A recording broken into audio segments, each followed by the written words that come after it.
ঠিক আছে, বেলেগ কথা বাদ দিবা। আজি কি তাৰিখ? তাৰিখটো কি আজি? 13 জুন 2026। এই দিনটোৱে তোমালোকৰ লাইফৰ কাৰণে মনত ৰখা দিন হ'ব। হাতৰ 5টা আঙুলি সমান নহয়, কিন্তু প্ৰত্যেকটা আঙুলি গুৰুত্ব আছে।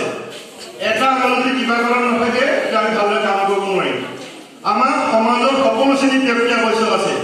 যেনেকৈ এজন ডিচি লাগিব, সেইটো এজন চাফাই কৰ্মী লাগিব, সেইটো এজন পুলিচ অফিচাৰ লাগিব, পাইলট লাগিব, ডক্টৰ লাগিব, নাৰ্ছো লাগিব, গাঁওখনত এজন দোকানীও লাগিব, এজন যুৱ নেতাও লাগিব, পলিটিকেল লিডাৰো লাগিব। তাৰমানে সমাজৰ আমাৰ সকলো শ্ৰেণীৰ ব্যক্তিয়ে আৱশ্যক আছে আৰু প্ৰত্যেকে নিজৰ গুণ দক্ষতা আছে। কোনোবাই গান গাই ভাল পোৱা, কোনোবাই নাচি ভাল পোৱা, কোনোবাই কথা পাতিয়ে ভাল পোৱা। যেতিয়া কথা পাতি আছা, কথা যদি ভালকে পতা, সেইটো তোমালোকৰ উপাৰ্জনৰ পথ হ'ব পাৰে। কোনোবাই টিভি চোৱা নেকি? টিভি আছে নেকি কাৰোবাৰ ঘৰত? নিতুমণি শইকীয়াৰ নাম শুনিছা? নন্দন প্ৰদীপ শৰ্মা বৰদলৈ, স্নিগ্ধা শিখা, ঋতুস্মিন শৰ্মা, মৃণাল তালুকদাৰ, ছায়ামণি ভূঞা, ৰাজদীপ বাইৰন বৰুৱা নাম শুনিছা? এঞ্জেলা চাংমাই নাম শুনিছা? কি কৰিছে? টিভিত কথা কৈ আছে, মানুহ কেইজন মাতি আনিছে 7:45, কাজিয়া লগাই দিছে। তাৰপৰা কৈছে আজি সময় হৈ গ'ল, আমি নেক্সট খণ্ডত আকৌ আলোচনা কৰিম। বেলেগ একো কৰা নাই, কিন্তু কথা ক'ব জানিব লাগিব, সাধাৰণ জ্ঞান থাকিব লাগিব, তাত কেনেকৈ প্ৰশ্ন কৰিব লাগে সেইটো জানিব লাগিব। তুমি যদি ভালদৰে কাজিয়া কৰিব পৰা, সেইটো উপাৰ্জনৰ পথ হ'ব পাৰে। কাজিয়া যদি ভালদৰে কৰিব পৰা, উকিলবিলাকে কি কৰে? কাজিয়া কৰে। কোনোবাই ক'ব যে এইটো মাৰিছে, নাই মৰা বুলি ক'ব, এইটো গৰুটো মেকুৰী বুলি কৈ দিব, মেকুৰীটো গৰু বুলি কৈ দিব পাৰে। যদি কাজিয়াও ভালকৈ কৰিব পৰা, সেইটো তোমালোকৰ উপাৰ্জনৰ পথ হ'ব পাৰে। যি কৰা খালি ভালদৰে কৰিব লাগিব। সকলোৱে ফাৰ্ষ্ট ক্লাছ পাছ হ'ব নালাগে, সকলোৱে ফাৰ্ষ্ট ডিভিজন পাব দৰকাৰ নাই, কোনোবাই জাষ্ট পাছ কৰিলে হ'ব। কোনোবাই যদি পঢ়াত মন দিয়া নাই, তুমি বেলেগ ফালে মন দিছা, খেলা ধূলা কৰি ভাল পোৱা, ভালদৰে যদি দৌৰিব পৰা, কাম কৰিব পৰা, তেতিয়াও চাকৰি আছে। যি পিছৰ তাতে আছে। এতিয়া তোমালোকে পঢ়ি থাকোঁতেও উপাৰ্জন কৰিব পৰা। তোমালোকে 9, 10, 11, 12 আছা, শনিবাৰে দেওবাৰে যদি তলৰ ক্লাছৰ ইংৰাজী, অসমীয়া হওক, বিজ্ঞান যদি পঢ়াই দিয়ে, সেইটো উপাৰ্জন কৰিব পাৰে। কোনোবাই যদি লিখা মেলা কৰা, গল্পই লিখা, কবিতাই লিখা, প্ৰবন্ধই লিখা, আলোচনী বাতৰি কাকত আছে, তোমাক পইচা দিব লেখা পঢ়া হ'লে। টিভিত যদি ৰেডিঅ'ত যদি তোমালোকে যদি গল্প যদি পাঠ কৰিব পৰা, পইচা পাবা। যি কৰা খালি কাৰো লগত তুলনা নহয়। এই আমুকে আমুকটো কৰিছে, মই এইটো কওঁ, ন'বডি ইজ কম্পেয়াৰ্ড উইথ এনিবডি। কোনো কাৰো লগত তুলনাই নহয়। এজনে জুবিন গাৰ্গৰ নেক্সট কোনো হ'ব নোৱাৰে, এজনে হিমন্ত বিশ্ব শৰ্মাৰ নেক্সট কোনো হ'ব নোৱাৰে, এজনে নৰেন্দ্ৰ মোদী নেক্সট কোনো হ'ব নোৱাৰে। তাৰপিছত মই লগতে কৈছে এজনে কুলজিৎ বৰুৱা নেক্সট আৰু কোনো হ'ব নোৱাৰে। পৰৱৰ্তী তোমালোকে নিজেও ক'ব পাৰা, মই নিচিনা নেক্সট কোনো হ'ব নোৱাৰে। প্ৰত্যেকে পাৰিব ভাবিবৰ কাৰণে মই মোৰ ক্ষেত্ৰত বেষ্ট। যে মই কওঁ যে মই এনেকুৱা কথাবিলাক কওঁ যে মই ক'ত কি আপত্তি আছে, মোৰ নিচিনা নেক্সট কোনো আৰু অসমত ক'ব নোৱাৰে, প্ৰশ্ন কৰিব নোৱাৰে। ভাবি ল'লে কি আপত্তি আছে? তুমি যদি ভাবিছা ডক্টৰ হ'ম বুলি, ৰুমত যোৱা, আজি গৈ পেলাই লিখি লোৱা ডক্টৰ আমুক কমা AIIMS Delhi, MD AIIMS Guwahati, Changsari, লিখি লোৱাতে আপত্তি নাই। তুমি ভাবিছা IAS অফিচাৰ হ'ম বুলি, লিখি লোৱা নাম লিখি পেলাই, ইঞ্জিনিয়াৰ হ'ম বুলি ভাবিছা, লিখি লোৱা BTech in IIT Guwahati, MTech খন IIT খড়গপুৰ, লিখাতকৈ আপত্তি নাই। কিয় আপত্তি আছে নেকি? যদি ভাবি লোৱা মই কিবা এটা হ'ম বুলি 50% কাম হৈ গৈছে, বাকী 50% কাম হাতে কামে লাগিব লাগিব। The word impossible says I am possible. পৃথিৱীত অসম্ভৱ বুলি একো বস্তুৱে নাই। আৰু আটাইতকৈ উচ্চ কামটো হ'ল পঢ়া কামটো। তাৰপিছত ক্ৰেজি কাম আছে নেকি? কিতাপত আছে টিচাৰে পঢ়াব, পৰীক্ষাত লিখিব লাগে, নম্বৰ পালা, ইণ্টাৰভিউ দিয়া, চাকৰি হৈ গ'ল। আৰু চাকৰি মানে এনেকুৱা নহয় অকল চৰকাৰী চাকৰি। কোনো চৰকাৰে কেতিয়াও 100% নিবনুৱা সমস্যা 100% চাকৰি গভৰ্ণমেণ্ট চাকৰি দিব নোৱাৰে। যিমান যি চৰকাৰে হওক, বছৰে 5 লাখ দিলেও কেতিয়াও নিবনুৱা সমস্যা চৰকাৰী চাকৰি নহয়। কিন্তু চৰকাৰী হওক, বেচৰকাৰী হওক, তুমি কিন্তু কাম কৰিব লাগিব। আটাইতকৈ উত্তম হ'ল স্বনিৰ্ভৰশীল। নিজে কিবা এটা কৰা, বিজনেছে কৰে, কিবা এটা আৰম্ভ কৰা, নিজে কৰিলে আন 10জনকো কৰ্মসংস্থাপন দিব পাৰিবা, হয়তো ওপৰে পাৰিবা।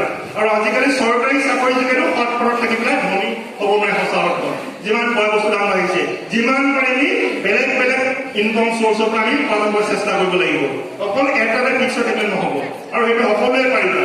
এতিয়া যিহেতু তোমালোকে প্ৰশ্ন লিখিছা, মই প্ৰশ্নৰ উত্তৰটো এখন কেনেকৈ কিবা পাৰি সকলোৱে মন দি শুনা। আৰু এনেকুৱা নেক্সট চান্স কিন্তু কেতিয়া নাপাবা, সেইটো কৈ দিলোঁ। যিহেতু মই সকলো অনুষ্ঠানতে অঞ্চললৈ প্ৰত্যেক বছৰে মাহে আহিব নোৱাৰোঁ। বছৰত 12টা CL পাওঁ কেজুৱেলি, তাৰ 12টা এটা আজি ছুটি লৈ পেলাই ইয়ালৈ আহিছোঁ। গতিকে মাহেকত সম্ভৱ হ'লে এটা আহিব চেষ্টা কৰোঁ, যদি সময় সুবিধা মিলে। আজি পৰীক্ষা চলি আছে, পৰীক্ষা ডিউটি মই লোৱা নাই আৰু চিএল লৈ পেলাই আহিছো যাতে অসমৰ ল'ৰা ছোৱালী কিবা এটা কামত আহক। গতিকে এইটো তোমালোকে যাতে পূৰ্ণ সুযোগ গ্ৰহণ কৰা। আৰু বাৰে বাৰে কৈ আছো আজি দিনটো তোমালোকে লিখি ৰাখিবা, আৰু যিখিনি কথা মই কৈ আছো ছাৰে ক'লে সেইখিনি তোমালোকে ঘৰত গৈ পেলাই নোটবুকত লিখি ৰাখিবা। সকলোৰে মনত নাথাকিব পাৰে, পিছত নিজৰ মাজত ডিছকাশ্যন কৰিবা কি কি আমি আলোচনা কৰিলো। আৰু মই কৈছিলো বাৰে বাৰে কোনো কাৰোৰ লগত তুলনা নহয়, পচিবল নহয়। তুমি পঢ়াত ভাল কিন্তু ঘৰত বেলেগ কামত সহায় কৰাৰ কাৰণে পঢ়াত ভালদৰে নম্বৰ পোৱা নাই। পৰীক্ষা মাৰ্কছটোৱে অকল ভাল বেয়া নিৰ্ধাৰিত নকৰে। পৰীক্ষা মাৰ্কছটো 10ৰ মাৰ্কছটো 11ত নাম ভৰ্তি কৰিবৰ কাৰণে, 12ৰ মাৰ্কছটো কোনোবা এটা কম্পিটিটিভ এক্সাম এপিয়াৰ হ'বৰ কাৰণে, তাৰ বাহিৰে আৰু বিশেষ প্ৰয়োজন নাই। কিন্তু পাঠ্যক্ৰমৰ প্ৰথম পৃষ্ঠাৰ পৰা শেষৰ পৃষ্ঠালৈকে সকলো বস্তু পৰিচিত হৈ যাবই লাগিব। যদি বুজি নোপোৱা 9, 10, 11, 12 বুজি নাপাবা। 11, 12 বুজি নাপালে মানে ডিগ্ৰীত বুজি নাপাবা। গতিকে পৰীক্ষাত আগবঢ়া কথা নাই। পৰীক্ষাত 100 ভিতৰত 100 পোৱা যদি হয়তো ছাত্ৰীয়ে সকলো বস্তু নাজানিব পাৰে। লাষ্ট 10 বছৰ কুৱেশ্যন পেপাৰ চালে 10ত সকলোৱে 80, 90 পাব। কিন্তু সেইটো মানে নহয় যে ল'ৰাজনে চব জানে। কিন্তু টেক্সট বুকৰ main, text book is the main, first পৃষ্ঠা বা লাষ্ট পৃষ্ঠালৈকে।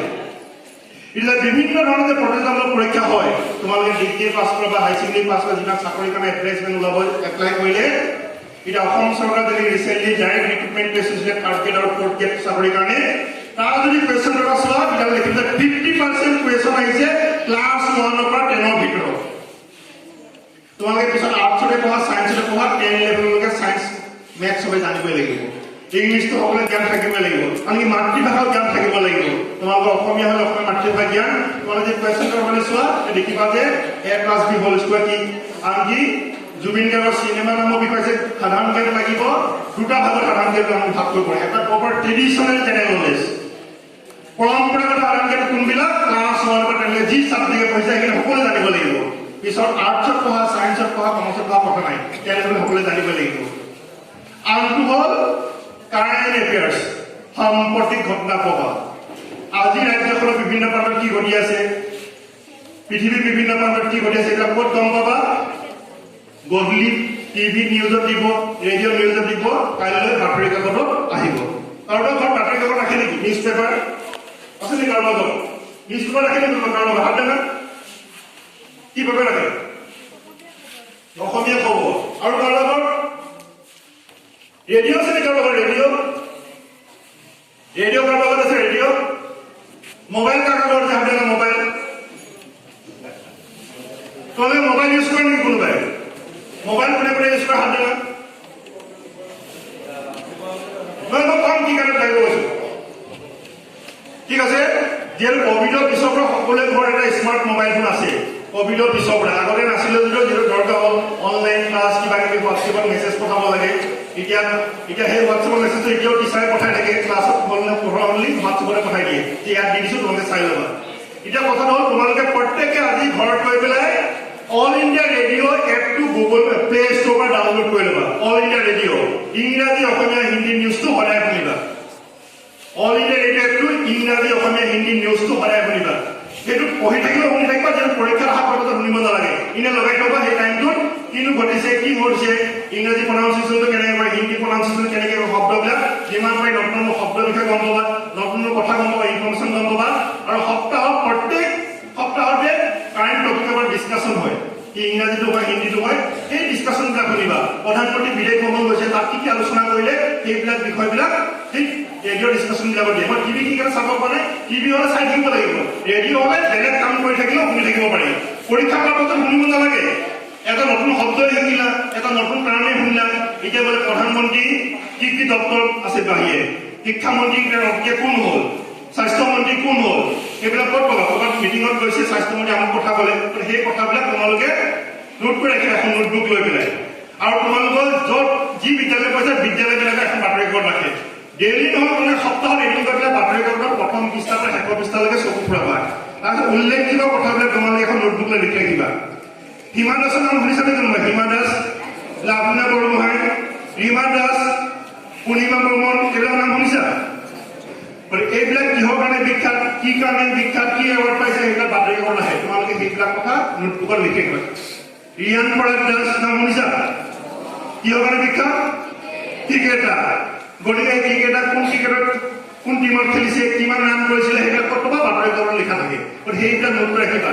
প্ৰতিযোগিতামূলক পৰীক্ষাবিলাকত সেইবিলাকৰ পৰা প্ৰশ্ন আহে বেলেগকৈ আৰু এনেকুৱা নহয় যে কিবা প্ৰিপেৰেশ্যন কৰিব লাগিব বুলি এতিয়া মই এইটো হ'ল প্ৰিলিমিনাৰী কথা এতিয়া আহিছোঁ ক্লাছ 10 9ত যিবিলাকে আছে 10 পাছ কৰাৰ পিছত কিহত পঢ়িম আৰ্টছত পঢ়িম নে ছায়েন্সত পঢ়িম নে কমাৰ্চত পঢ়িম বহুতে এনেকুৱা যে প্ৰচলিত ভুল ধাৰণা আছে যে ক্লাছ 10 ভালদৰে নম্বৰ উত্তীৰ্ণ হৈছোঁ ঘৰৰ পৰা ক'ব টিচাৰে ক'ব নিজে ক'ব যে ইমান নম্বৰ পাই উঠে ছায়েন্সত পঢ়া কম নম্বৰ পাইছে আৰ্টছ বা কমাৰ্চ এনেকুৱা নহয় যে বেছি নম্বৰ পোৱা মানে ছায়েন্সত পঢ়িব কম নম্বৰ পোৱা মানে আৰ্টছ বা ছায়েন্স কমাৰ্চত পঢ়িব তেনেকুৱা কথা প্ৰথমে চাব লাগিব তুমি অষ্টম নৱম দশম শ্ৰেণীৰ কোনবিলাক বিষয় খৰচ নাই বুজি পাইছিলা যেনেকুৱা তুমি প্ৰশ্ন উত্তৰ কৰিব পাৰা পৰীক্ষা 3 ঘণ্টা সময়ৰ ভিতৰত কোনোবাই ভালকৈ ৰিভিজন নহ'ল কিবা কাৰণ ভাল লগা বিষয়টো কম নম্বৰ পাব পাৰে সেইটো কাৰণে তুমি বেলেগ বিষয়ত পঢ়ি নিদিবা যে তুমি সায়েন্স বিষয়টো ভাল পোৱা মেথছ বিষয়টো ভাল পোৱা পৰীক্ষাৰ কাৰণে বেমাৰ হ'ল ঘৰত কিবা অসুবিধা হ'ল ৰিভিজন দিব নোৱাৰিলা গতিকে সায়েন্স আৰু মেথছতে কম নম্বৰ পাবা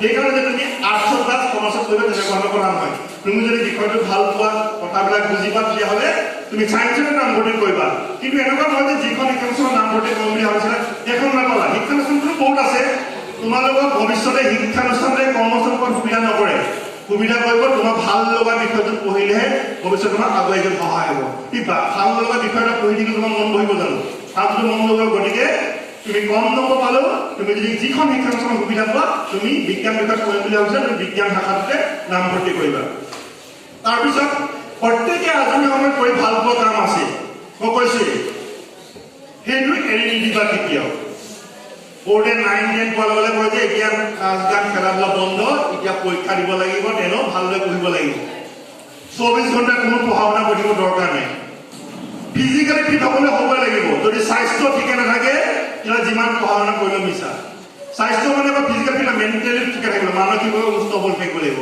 যদি অশান্তিৰ পৰিৱেশ সৃষ্টি হৈ থাকে ঘৰখনত যদি অশান্তি থাকে তেতিয়াহ'লে পঢ়াত মন দিব পৰা নাযাব গতিকে ফিজিকেলি আৰু মেণ্টেলি ফিট থাকিব লাগিব তাৰ কাৰণে কি তাৰ কোনোবাই খেলা ধূলা কোনোবাই ব্যায়াম যাৰ যেনেকৈ সুবিধা হয় সেইটো কৰিব লাগিব সেইটো সময়ত সোমোৱা সময়ত কামটো কৰিব লাগিব আৰু যিমান পাৰি এই বাহিৰৰ উল্টা পুল্টা খানা খোৱাটো বন্ধ কৰিব লাগিব আজিকালি চবটো ভেজালে যিমান পাৰি স্বাস্থ্যকৰ খাদ্য পুষ্টিকৰ খাদ্য খাবলৈ চেষ্টা কৰে স্বাস্থ্য যদি ঠিকে নাথাকে মানে স্বাস্থ্যই পৰম সম্পদ যদি স্বাস্থ্য ঠিকে নাথাকে যিমান যি কৰিলেও তোমাৰ মিছা গতিকে এইটো সময়ত খোৱা সময়ত খোৱাটো কামটো কৰিব লাগিব আৰু প্ৰত্যেক ব্যক্তিয়ে ব্যক্তিত্ব বা চাৰিত্ৰিক বৈশিষ্ট্য কিছুমান আছে তাৰমানে কি কোনোবা ইন্ট্ৰভাৰ্ট বেলেগৰ লগত মিলা মিছা কৰি থাকি ভাল নাপায় নিজে ক্লাছত আহে নিজে পঢ়িলে ইমান কাকো মাতবোল কৰি থাকে কোনোবা এক্সট্ৰভাৰ্ট নিজে আগবাঢ়ি যায় কিবা খেলা ধূলা হৈছে সৰস্বতী পূজা পাতিছে কিবা স্পৰ্টছ হৈ গৈছে নিজে আগবাঢ়ি যায় টিচাৰ মাতি এনে খেল আৰম্ভ হ'ব হৈছে কিবা নাচ গান কৰিব হৈছে নিজে আগবাঢ়ি যায়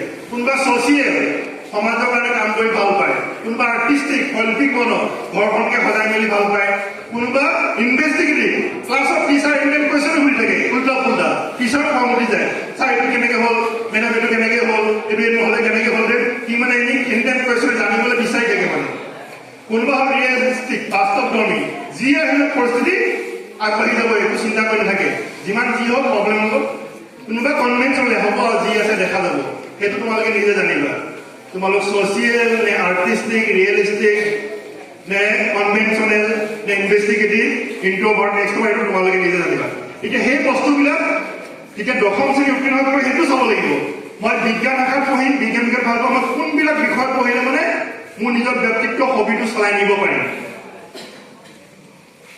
সেইটো কাৰণে তোমালোকে আগতীয়াকৈ জানিব লাগিব যে ক্লাছ 10 পাছ কৰাৰ পিছত কি পঢ়িব পাৰি গুৱাহাটীৰ পৰা দিল্লীলৈ যাবলৈ বিভিন্ন ৰাস্তা আছে কোনোবাই এৰোপ্লেনেৰে যাব পাৰে লোকপ্ৰিয় বকিনাথলৈ ইণ্টাৰনেশ্যনেল এয়াৰপৰ্টৰ পৰা কোনোবাই পল্টন বজাৰৰ পৰা ট্ৰেইনেৰে যাব পাৰে কোনোবাই বাছেৰে যাব পাৰে কোনোবাই গাড়ী ভাড়া কৰি যাব পাৰে কোনোবাই বাইক লৈ যাব পাৰে দিল্লীলৈ উদ্দেশ্যটো হ'ল নেকি দিল্লীলৈ যাব লাগে ৰাস্তা বিভিন্ন ধৰণৰ আছে সেইদৰে তোমালোকে জানি ল'ব লাগে 10 পাছ কৰাৰ পিছত কি ৰাস্তা আছে কি ৰাস্তাই গ'লে মানে মই এইকেইটা লক্ষ্যত উপনীত হ'ব পাৰিম অপশ্যন ৰাখিব লাগিব option number 1 option number 2 option number 3 এইটো নহয় যে 1 নম্বৰ নহ'লে মই পৃথিৱী নাথাকোঁ 1 নম্বৰ নহয় 2 নম্বৰ আহিব লাগিব 2 নম্বৰ 3 নম্বৰ চাব লাগিব এতিয়া ক্লাছ 10 পাছ কৰাৰ পিছত তাৰ পৰা ঘৰখন এনেকুৱা হ'ব যে উপাৰ্জনৰ পথ সোনকালে উপাৰ্জন কৰিব লাগে তাৰপৰা ককাই ভাই ভনী কেইবাজনো আছে সোনকালে উপাৰ্জন কৰিব লাগে কি পাঠ্যক্ৰম আছে যিবিলাক পঢ়িলে সোনকালে উপাৰ্জন কৰিব পাৰি তাৰপৰা হ'ব পাৰে যে ককাই ভাই ভনী কেইবাজনো আছে পইচা ইমান খৰচ কৰিব নোৱাৰে পঢ়া শুনা সোনকালে উপাৰ্জন কৰিব লাগে অসমৰ এতিয়া বৰ্তমান প্ৰায় প্ৰত্যেকখন ডিষ্ট্ৰিক্টতে একোখনকৈ ITI আছে ইণ্ডাষ্ট্ৰিয়েল ট্ৰেইনিং ইনষ্টিটিউট ঔদ্যোগিক প্ৰশিক্ষণ প্ৰতিষ্ঠান তাত বিভিন্ন ধৰণৰ ট্ৰেড আছে welder welding cutting tailoring swing technology basic hospital এনেকুৱা বিভিন্ন পাঠ্যক্ৰম আছে এতিয়া পূজাৰ টাইমত বিহু টাইমত ঈদৰ টাইমত যদি কোনোবাই যদি দৰ্জি দোকানৰ ওচৰত যায় ব্লাউজ এটা চিলাই দিব ক'লে যে এসপ্তাহ আগত মই দিব নোৱাৰিম অলপ ডিজাইন কৰি চিলাই দিলে ব্লাউজটো 600 টকা নে 700 টকা লয় বিউটি পাৰ্লাৰত গ'লে এইটো তোমালোকে চেলাৰী কিবা কাটিলে 40 টকা নে 50 টকা লয় কিমান ইকুইপমেণ্ট লাগিছে এইবোৰ ITI পাঠ্যক্ৰম আছে দিল্লী মোবাইলে যাব নালাগে ৱেল্ডিঙৰ দোকান এখনত গ'লে মানে ক'ব যে এমাহ আগত মই দিব নোৱাৰো মানুহ লাইন লাগি আছে মই গিলখন এতিয়া বনাই দিব নোৱাৰিম ITI এইবিলাক পাঠ্যক্ৰম আছে সেই বস্তুটো আমি আগতে জানিলে মই কোৱা নাই যে চবে ITI পাঠ্যক্ৰম কৰা বুলি ইলেক্ট্ৰিচিয়ান মাতিলে একেদিনাই নাহে মোৰ কাম যে পেণ্ডিং আছে পানী মটৰ প্লাম্বাৰ একেদিনাই আহিব নোৱাৰে ক'ব যে মোৰ কাম বহুত পেণ্ডিং আছে মই আজি যাব নোৱাৰিম মটৰটো চেক কৰিবলৈ পাইপ ফিটিং কৰিব আজি যাব নোৱাৰিম গতিকে এনেকুৱা নহয় যে পকা মিস্ত্ৰী ডিচাইডে পোৱা নাযায়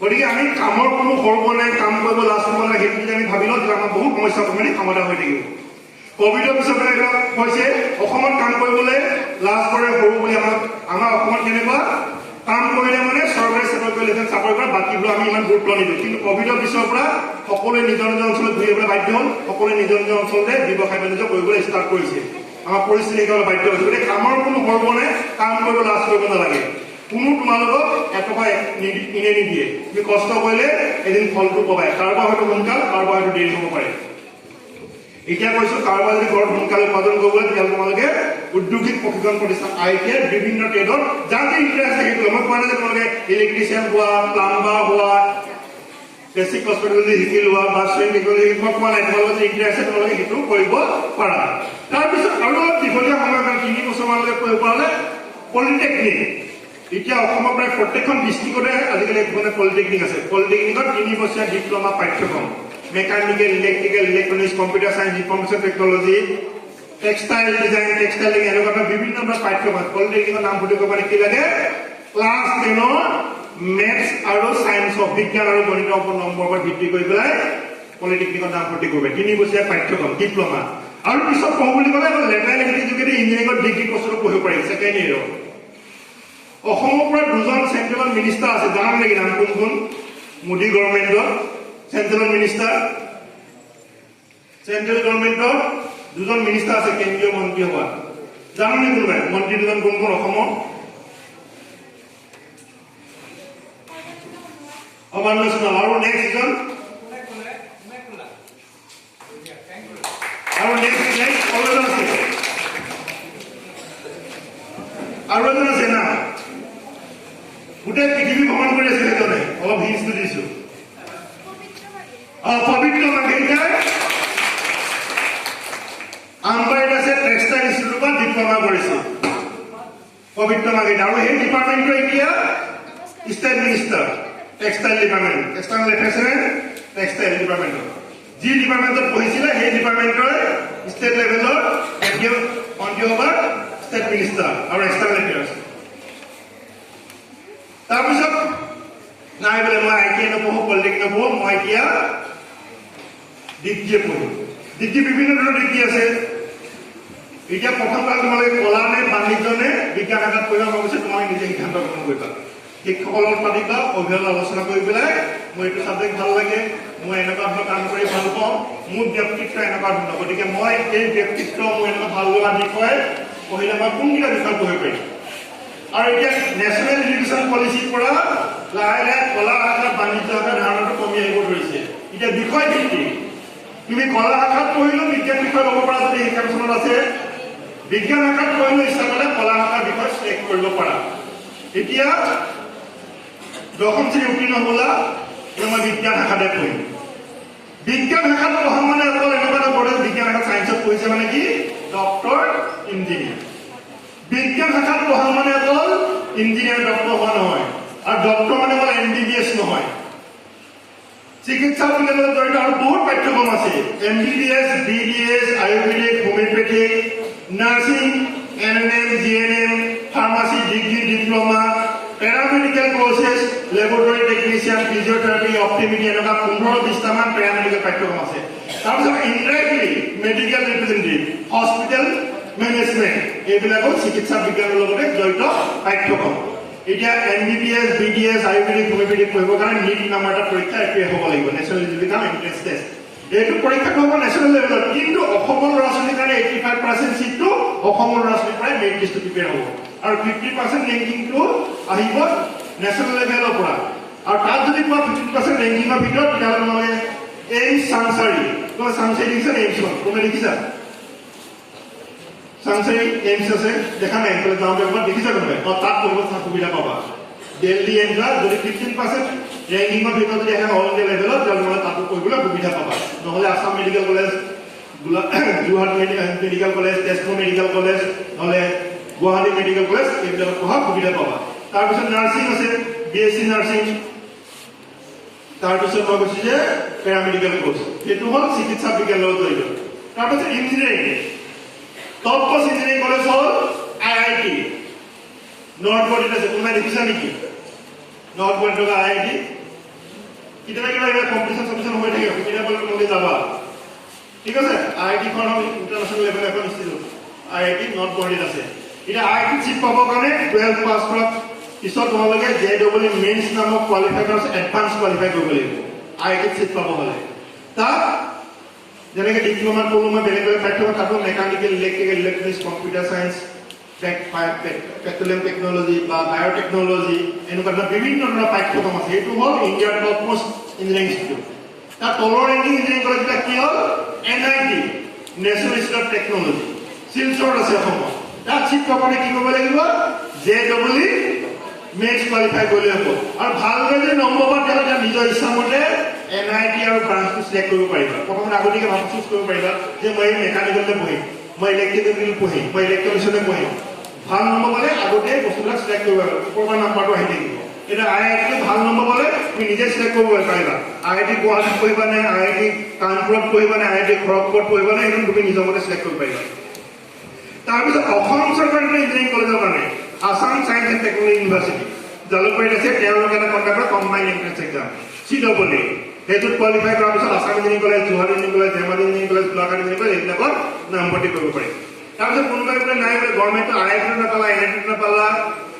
আসাম ইঞ্জিনিয়াৰিং কলেজ অসম চৰকাৰৰ ইঞ্জিনিয়াৰিং কলেজো নাপালা বোলে প্ৰাইভেটত ক'ত পাৰি নেকি মই ভাবিছোঁ মেকানিকেল পঢ়িম IIT নাই পোৱা এতিয়া মই যেনেকৈ Assam Don Bosco school of টেকনলজিত বৰ্তমান কৰ্মৰত মেকানিকেল ডিপাৰ্টমেণ্টত এতিয়া তাত পঢ়িবৰ কাৰণে কি কৰিব লাগিব হয় CEE নহয় JEE নহয় আসাম ডন বস্কো ইউনিভাৰ্চিটিয়ে কণ্ডাক্ট কৰা এণ্ট্ৰেন্স পৰীক্ষাত কোৱালিফাই কৰিব লাগিব আৰু তাৰ লগতে বিভিন্ন পাঠ্যক্ৰমত নামভৰ্তি কৰিবৰ কাৰণে কিছুমান ৰিকগনাইজ অথৰিটিৰ ফালৰ পৰা এপ্ৰভেড লগতে কিছুমান নৰ্মছ থাকে মেডিকেলৰ কাৰণে মেডিকেল কমিশ্যন অফ ইণ্ডিয়া নাৰ্ছৰ কাৰণে nursing council of India Assam nursing council ইঞ্জিনিয়াৰিঙৰ ক্ষেত্ৰত all India council for technology approve কৰা থাকিব লাগিব তাৰ লগতে যিটো মাৰ্কছ থাকিব লাগিব ফিজিক্স কেমেষ্ট্ৰি মেথামেটিক্সত হায়াৰ ছেকেণ্ডেৰীত 45% মাৰ্কছ থাকিব লাগিব জেনেৰেল কেটেগৰী ষ্টুডেণ্টৰ কাৰণে আৰু বাকী ৰিজাৰ্ভ কেটেগৰীৰ কাৰণে 40% মাৰ্কছ থাকিব যদি সেইটো নোহোৱাকৈ যদি কোনোবাই ক'ৰবাত নামভৰ্তি কৰে পিছত কোনো গভৰ্ণমেণ্ট চাকৰিৰ কাৰণে এপ্লাই কৰিব নোৱাৰিব গতিকে সেইখিনি কথা মনত ৰাখিব লাগিব প্ৰাইভেটতে হওক গভৰ্ণমেণ্টতে হওক সেইটো ফুলফিল কৰিব লাগিব কোনোবাই প্ৰাইভেট ষ্টুডেণ্টক কৈ দিব পাৰে হৈ যাব বুলি কিন্তু পিছত কিন্তু প্ৰব্লেম হ'ব পাৰে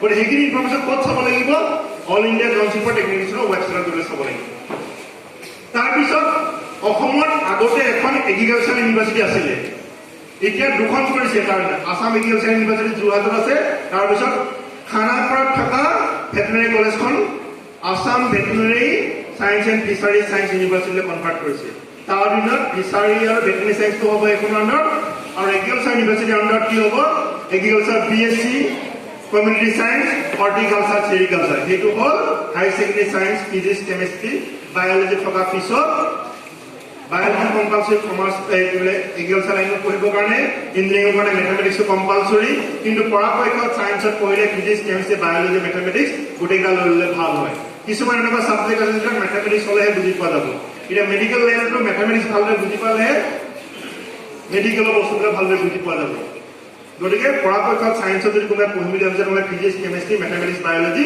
গোটেইকেইটা ছাবজেক্ট লৈ ল'লে ভাল হয় এতিয়া ইঞ্জিনিয়াৰিঙত পঢ়িব হ'লে আকৌ এটা subject compulsory biology for engineers পঢ়িব লাগিব সকলোৱে যদি হায়াৰ ছেকেণ্ডেৰী বায়'লজি ছাবজেক্টটো নাথাকে তেতিয়াহ'লে আকৌ সেই ছাবজেক্টটো বুজি পোৱাত অসুবিধা হ'ব পাৰে গতিকে চায়েন্সত পঢ়িম বুলি ভবাসকলে ফিজিক্স কেমেষ্ট্ৰি মেথামেটিক্স বায়'লজি গোটেইকেইটা লৈ ল'লে ভাল হয় তাৰপিছত নাই বোলে মই ইঞ্জিনিয়াৰিং মেডিকেল এগ্ৰিকালচাৰ এখন নপঢ়োঁ, মই এতিয়া BSc পঢ়িম। BSc physics, chemistry, mathematics, botany, zoology যিকোনো বিষয় হ'ব পাৰে। আৰু যদি ঘৰত আৰু যদি আৰ্থিকভাৱে সমস্যা নাই, পৰাপক্ষত সকলোৱে ডিগ্ৰী পৰ্যন্ত পঢ়ি ল'লে ভাল হয়। ই আৰ্টছতে হওক, ছায়েন্সতে হওক, কমাৰ্চতে হওক। কি কাৰণে মই কৈছোঁ, গভৰ্ণমেণ্ট অফ ইণ্ডিয়াৰ টপ পোষ্ট চাকৰিখিনিৰ কাৰণে union public service commission UPSC এটা পৰীক্ষা কণ্ডাক্ট কৰে। পৰীক্ষাৰ নামটো হ'ল চিভিল চাৰ্ভিচ এক্সামিনেশ্যন।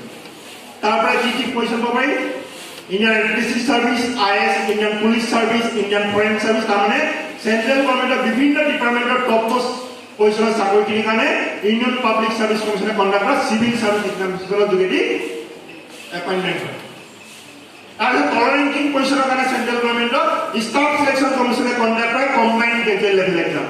তাৰ কাৰণে এনি গ্ৰেজুৱেট পঢ়াই ৰেকগনাইজ ইউনিভাৰ্চিটি, তাত আৰ্ট, ছায়েন্স, কমাৰ্চ বুলি কথা নাই, ফাৰ্ষ্ট ক্লাছ পাছ হ'বলৈ কথা নাই, এনি গ্ৰেজুৱেট পঢ়াই ৰেকগনাইজ ইউনিভাৰ্চিটি, তাত পাৰ্চেণ্টেজৰ কথা নাই। তাৰপিছত অসম চৰকাৰৰ বিভিন্ন ডিপাৰ্টমেণ্টৰ টপ পোষ্ট চাকৰিখিনিৰ কাৰণে অসম চৰকাৰ, Assam civil service, Assam police service, block development officer, employment exchange, Assam চৰকাৰৰ ডিপাৰ্টমেণ্টৰ বিভিন্ন টপ পোষ্ট চাকৰিখিনিৰ কাৰণে আসাম পাব্লিক চাৰ্ভিচ কমিশ্যনে কণ্ডাক্ট কৰে কম্বাইণ্ড কম্পিটিটিভ এক্সাম।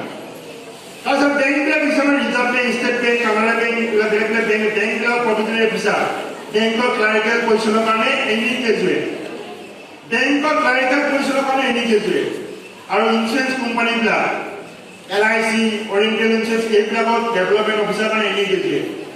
তাৰপিছত আকৌ UPSC এটা পৰীক্ষা কণ্ডাক্ট কৰে combined defence service exam. Defence তিনিটা লাইন আছে, আৰ্মি, এয়াৰফ'ৰ্চ, নেভি। আৰ্মিৰ কাৰণে আৰ্ট, ছায়েন্স, কমাৰ্চ কথা নাই, এয়াৰফ'ৰ্চ আৰু নেভিৰ কাৰণে ছায়েন্স বা ইঞ্জিনিয়াৰিং বেকগ্ৰাউণ্ডৰ হ'ব লাগিব। এতিয়া তোমালোকে এনি গ্ৰেজুৱেট হোৱাৰ পিছত প্ৰায় 10-15টা মান পৰীক্ষা দিব পৰা, আৰু সেই পৰীক্ষাটো উত্তীৰ্ণ হোৱাৰ পিছত ডাইৰেক্ট চাকৰি পাব পৰা। আনকি হাই ছেকেণ্ডেৰী পাছ কৰাৰ পিছতো আছে ষ্টাফ চিলেকশ্যন কমিশ্যনে কণ্ডাক্ট কৰে combined high secondary level exam.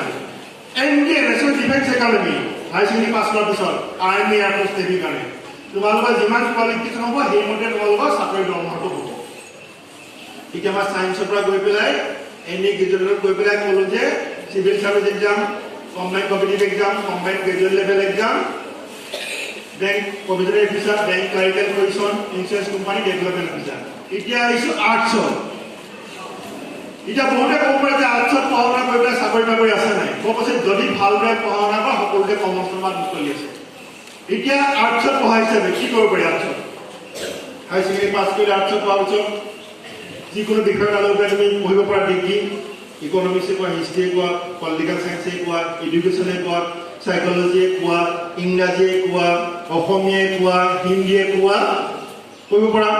তাৰপৰা এনি গ্ৰেজুৱেট হোৱাৰ পিছত মই ইচ্ছা কৰিলে যদি ভাবিছিলে কলেজ ইউনিভাৰ্চিটি টিচাৰ হ'ম, ফেকাল্টি হ'ম, মাষ্টাৰ ডিগ্ৰী কৰিব পৰা, PhD কৰিব পৰা। তাৰপিছত নাই বোলে মই গ্ৰেজুৱেট হোৱাৰ পিছত যি এনি গ্ৰেজুৱেটৰ ওপৰত পৰীক্ষাবিলাক দিব পৰা।